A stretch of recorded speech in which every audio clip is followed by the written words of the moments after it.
very much for the intro, and well, welcome everyone to this panel on democratizing gaming. So, when they suggested this topic of conversation, I wasn't 100% sure what democratizing gaming really meant, right? It could be anything from Google Stadia and cloud-based gaming right the way through to DAOs and NFTs, but with the panel over the course of the next 29 minutes and 19 seconds, we will deconstruct that, and we'll also have a little bit of time to take some questions if you guys have any. So to talk about kind of democratizing gaming, to think about kind of NFTs, DAOs, are we heading towards a future that's more like Ready Player One than anything else? We've got a great panel, so I'd like to welcome to the stage Elvis and Szymon, and I think maybe Edgars as well. Yeah. So please welcome to the stage.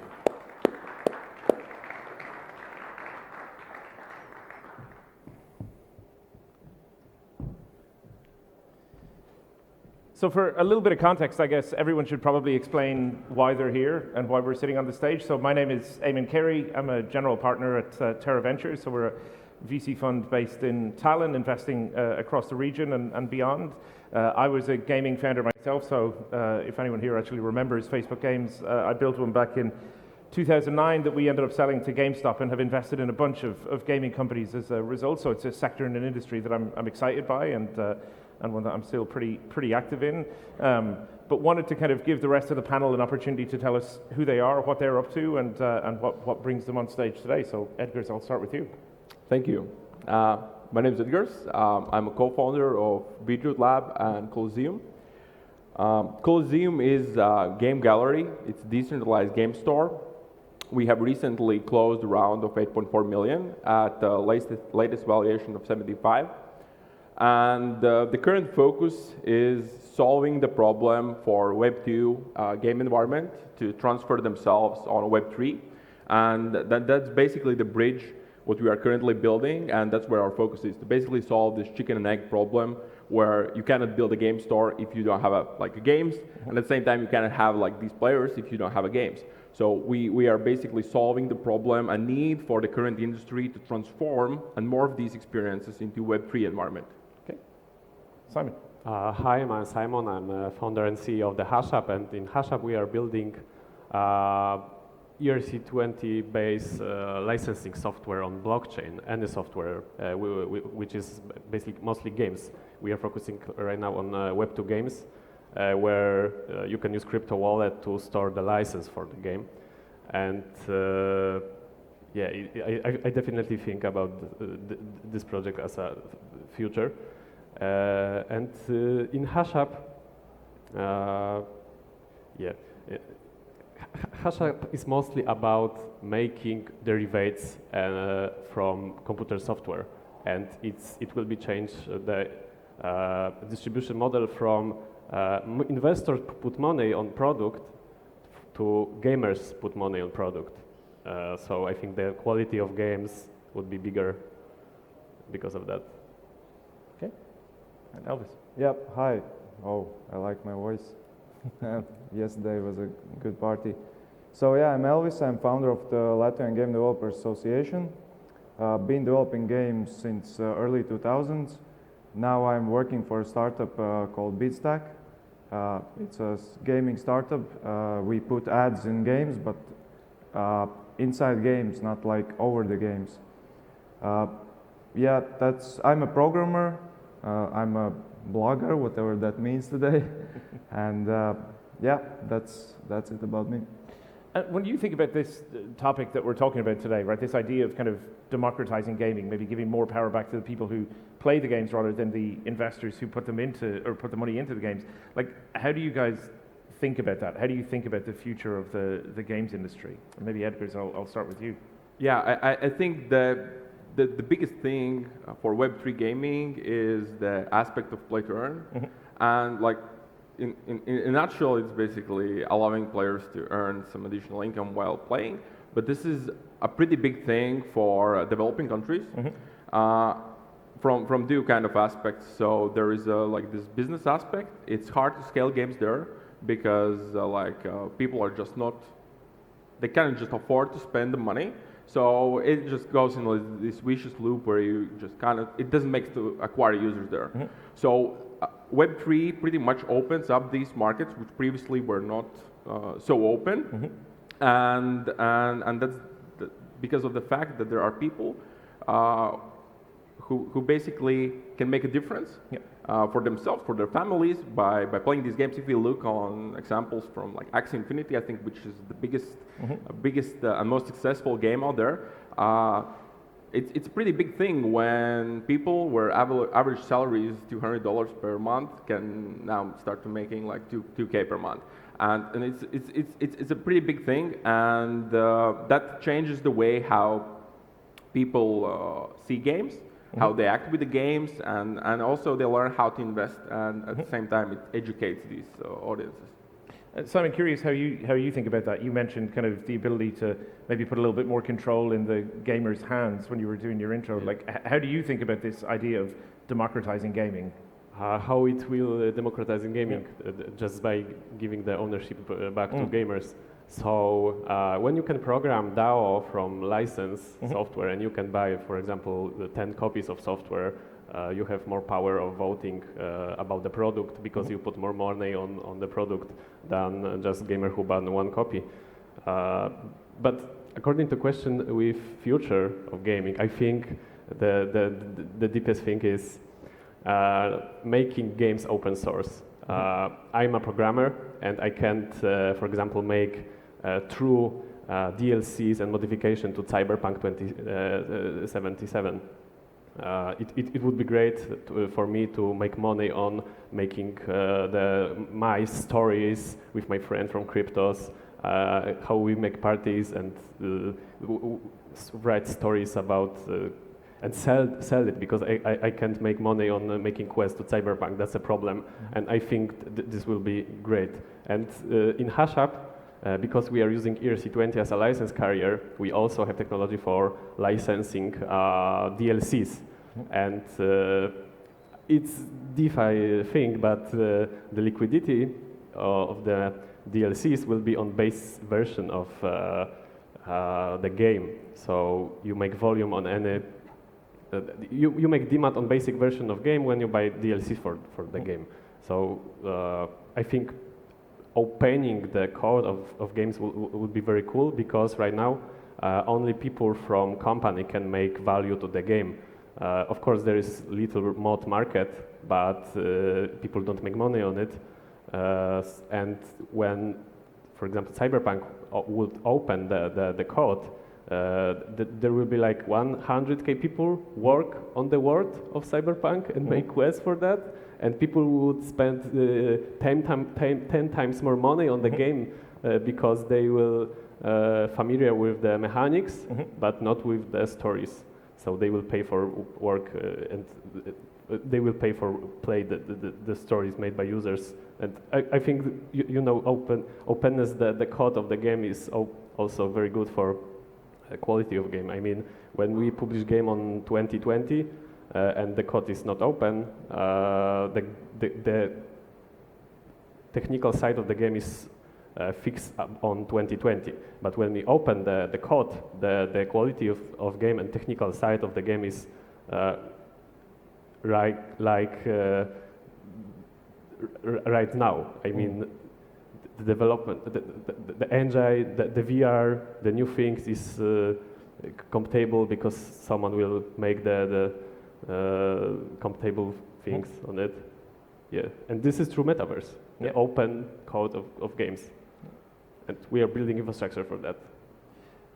And Elvis, how do you think about the future and this idea of democratizing gaming? Yeah, one aspect of democratizing is actually democracy from demos. It's power to the people, and I think giving power to people to actually create content is one way of democratizing. And I've been researching this field for past 10 years. I started more than 10 years ago. I started a project called Board Game World, where people could actually create their own board games, upload them, and create a platform for that. Then I stopped because I didn't see any interest in that. But now I regret this because of Roblox, and especially during the COVID, there was shortage of actually good board games, online games for people to play. So I see that the future, and you can see in Steam, there is Steam Workshop where people actually create custom content for games and then they upload them and they actually can even monetize them. I think if such a big company as Valve is seeing the future in this, I think there is, and also Roblox is a good example that people want to create, they want this power to create content, they want to create games, but they don't know, they didn't know how.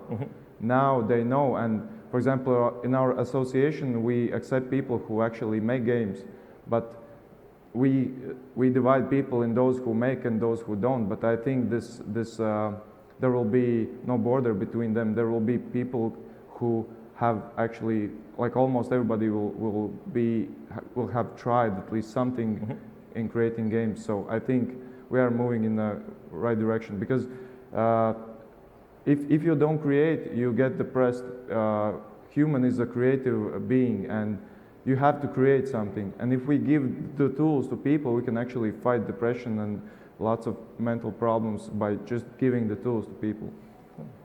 Open question to all three of you. I'm guessing a bunch of people in the room here today are founders or thinking about starting something, or maybe just curious around kind of what the future of the metaverse might look like. What are some of the resources? What are some of the places that they can go to start to learn? I saw someone when I walked in here earlier on, I'm not going to point at them, downloading Discord for the first time, right? Like, so they're kind of opening the door to something amazing. But how do you guys think about anything that founders should be doing here? Okay, that depends on level of knowledge, but for me, I would say one of the most valuable researchers is CoinMarketCap. It's just natural way to sort the most successful projects, and it gives enough information and enough links to research them deeper to understand what makes them successful in the first place, because the numbers we see on the CoinMarketCap pretty much says the picture. Yeah. Szymon, that must be music to your ears. I just want to say that in HashUp we are building GameCap.io, which is CoinMarketCap for software and games. And because we are using ERC20 as a licensed media, you can provide liquidity, and the price of software and the games will be defined by free market and users by liquidity pools. And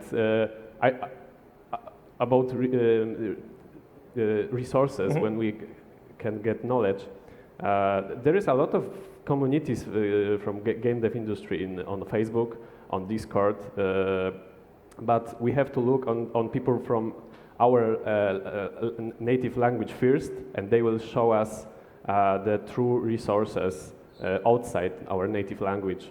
I'm from Poland, and basically that's the best way. Find a good person in your country who know the things, and he will help you with finding good resources outside the country you live. And of course, yeah, Discord and Facebook groups, they are good. I found a lot of people there. You can find them also on Reddit. Yeah. And Elvis, any thoughts? Yeah, so of course you should join our meetups, game dev meetups, where you can actually learn lots of things, meet people who actually have created games and learn from them. But I don't think you should start that late. It's never too late to start, but you can actually start earlier. For example, kids nowadays, they use tablet computers and watch TVs. Instead of that, just buy them Nintendo Switch, buy them Super Mario Maker, and give them the tools for them to create actually levels for Super Mario Maker. And they will learn a lot from that, and they will understand how actually levels are built. And from that, I hope they will move to actually programming them. But maybe not, maybe creating content, because game development is not programming. That's an old stereotype. For example, we have Global Game Jam once a year in January, and everybody is invited to come and create games. If you don't program or do art, or you still will be useful. I've seen people who don't know anything, they just come and create sounds, like they just walk around the building and create different sounds for the game. So you can write scenario, you can write dialogues, you can create some content for the game. So everybody can create something. But to start, yeah, use tools like Super Mario Maker and maybe Roblox. You'll learn programming if you use Roblox. So when I was starting out in the games world, one of the biggest predictors of success was whether you could hire an amazing paid growth person, right, to do Facebook ads or Instagram ads and grow your game or grow your app that way. It feels more and more that actually having amazing community people is more important as we kind of look at this future in terms of Web3, DAOs, community, that whole world. How do you guys think about community in the products that you're building? Yeah, that's completely true. So the community is like the ultimate fundamental for success, and I think it lies in the fact that for me personally, I had to kind of rewire my brain when I switched from Web 2 to Web 3, because Web 2 is about like making revenues. It's about like trying to extract as much money as you can from the players, and in that sense, you're looking on the players as they're your product. If you are like looking from Web3's perspective, you pretty quickly find that your goal is not to generate as much revenue as possible. Your goal is actually to generate as high market cap as possible, and so it means you can actually build a place which like ultimately will be the best place for the community you can imagine. And in that sense, the community becomes like the main factor of your success. So when your goal is to make the community as happy as possible, then you can actually focus on that community. But at the end of the day, you're just the guy who makes the like the place for these guys to live, and they are the rulers. Like that's the way how the token allows to democratize these systems. Simon, how do you think about community and the importance of it? On Web 2, people, of course, have some relation with the software they bought and the platform where they bought the games. But, for example, it's easier to make community when the community owns you. I mean,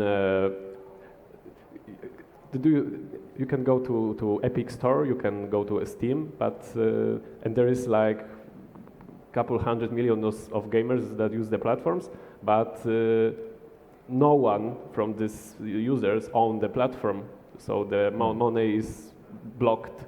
They cannot invest in platform. The platform is defined only by old people with suits. That's weird, and they define the gaming. Yeah, people like me are trying to democratize the gaming industry with by using blockchain as a real-time stocks of the platform. And you know, right now when you buy a game on Steam, the commission is going to the Steam, and they invest in marketing, of course, and in products. But me as a person, I can invest in with one click. Blockchain allows us to create tokens, and when we combine marketplace like Steam with token, and the commission is going to pump the token on every sales of game, you give the commission to the users, and everyone can invest in it, and in real time the token is pumping. So and this token allows gamers to vote about platform, about future of the gaming basically, and this how the Web3 solved the problem of Web 2, which is not ownership of platform when people buy game, and this allows us to make bigger communities because people will be more related to the platform because they own. Elvis, are you seeing that with the developers that you work with or that are part of the association, that people are thinking more about community? I would like to add that communities are way underrated in the game dev scene, because from if you have a community, one is it's a free marketing, because people will actually ask their friends, invite their friends to the community, and you can also learn a lot from people that are in your community. So if you are an old school game developer like me, go to Discord, create a channel, invite your friends, invite people, start giving them something valuable like content of your game, or maybe ask them for ideas, and that will be valuable because they feel that they actually give something to you, and that's again, fighting the depression, they actually feel worthy. And maybe go to Reddit, create a subreddit, but build community and then think about games, because probably the first game that you will build will let's say not be good. And but you can, it shouldn't be. It can be good, but you don't know what is good. But people in your community will know. So ask them, work with them. Yeah, the first version, the classic quote is, if you're not embarrassed by the first version of your product, you've launched too late. Yeah, exactly. All right, like, and I can tell you, I built my first game in the mid-1980s and named it after a girl that I liked, which was not a spectacular success from a gaming perspective or from a romantic perspective, but you have to put yourself out there, right? You have to try these things, and I think now with Discord and subreddits in different places, you can do it. About launching, the launch it doesn't exist anymore nowadays. Yeah. You create something, you put it out, and the first thing you'll put out will probably be not good, and you should put it out as quick as possible. Then ask people for their opinion and then iterate. Don't spend like 3 or 5 years on your game and then put it out and then you realize that nobody likes it. Yeah. That's the worst thing to do. Yeah, I completely agree. It's kind of like a streamlining development, because the community, they love to be like involved. And at the same time, I think it lies a bit deeper, because when we are looking on like games, of course, the communities are treated as fans. Yeah. Here we are treated community as owners. And it lies in the fact that the incentives are aligned differently. Like on the fundamental level, when you're looking on limited supply of tokens, they have like clear incentive to invite more and more friends, because that naturally will make them more successful, because again, limited supply. Yep. And I think when you have like these fundamental things aligned, you have to fully understand them, and you can utilize them to like basically kickstart the growth of any product, besides just gaming. But gaming goes, of course, like where community lives. How do you guys think, not because we obviously should never be cheerleaders, right? So we've got to think about some of the potential downsides as well. Obviously, anyone who plays Axie or who's been watching the news, you know, there was a hack, there have been challenges in different communities over the while. What are some of the pitfalls or potential challenges that you see in this future, and how do you kind of manage those as founders? So, like, I think this is like double-edged sword. So it's a beauty of blockchain, and actually the scary part of it, because of finality and finality of mistakes. Yep. So there are things where we can move fast, where we can iterate, where we can try new things and like collect some feedback. But these things are not smart contracts. So, and I think this is something where everybody should pay a lot of attention, and there is a reason why code is always audited, and it should be audited. And like it's quite a big mess up when you lose like more than 600 million in one day. So yeah, and it's not the only one. I think the week ago there were guys who locked in around 34 million in a smart contract of their NFT sale. Yep. So the mistakes are really, really costly if they are made in wrong environment. Yeah, no, agreed. Szymon, how do you think about some of the challenges that are ahead? I think I'm very economic brain, so for me the most important thing in blockchain games and even games is the economics. Or even on Web 2 games, the economics of the balance of the items, it is the most important, because when people don't feel they play with balanced game, they just leave it because it's not fair to play the game like that. And in blockchain, it is even more important, because the token is pumping only when the economics is good. So the biggest challenges right now is to make some good models to make easy to copy to different projects. And I think when someone will create a lot of economics model to blockchain like that, the big companies will join. You are working on something like that. So basically. One of our like unique selling points is like universal play to earn model. So we are basically a building model which allows like games incapable of running their own economies to plug into play to earn, which is a pretty big selling point for Web 2 casual games and sometimes mid-core games. And looking from the aspect of like these economical models, this is actually also a scary part because I've seen so many good games, good projects getting destroyed by some nasty inflation or something something what wasn't planned initially, and there is no just like undo button there. I have to go. Sorry. Yeah, Szymon has a flight to catch, so I'll give the floor to Elvis. How do you think about some of these kind of challenges and pitfalls? I see two challenges and risks in democratizing. One is, as I said, giving power to people, and with power comes responsibility. And if you post like some dick pic on Facebook, it can be easily detected and thrown out. But for example, if you create a level in Super Mario Maker where this dick appears only if you do certain sequence of actions, it's not that easy to find this content. And they are actively working on this and gathering reports from people, and this is way harder than catching some pictures or videos. And this is one risk, definitely, how to fight this. Another risk is oversaturation. If everybody can create games, then the market becomes oversaturated with games, and we see this right now. Earning in the classical, old school way, earning with games, making money with them is like close to impossible right now. It's really, really hard. It's a tough business. And then last question to both of you. Is there, how can people learn more about what you're working on, right? How can folks here kind of get involved in your companies or learn a little bit more about the businesses? So we are actually at eve of our product launch, so we are listing next week on a few exchanges.